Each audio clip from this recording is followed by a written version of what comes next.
গল্পের নাম নিশুন্ধ রাতের বিভীষিকা, এক রহস্যময় বাড়ির গল্প। পঞ্চম অধ্যায়, মুক্তি।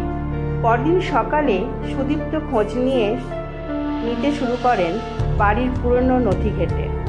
খুঁজে পেলেন বাড়ির নিচে একটা সিল করা গুদাম ঘর। পুলিশ ডেকে খোঁড়া শুরু করতেই বের হলো একটা ছোট্ট কঙ্কাল, সঙ্গে মেয়েটির হারানো খেলনা। গ্রামবাসীরা বিশ্বাস করে তার আত্মা এখন শান্তি পেয়েছে, কিন্তু অধ্যায় চিরস্থায়ী আতঙ্ক।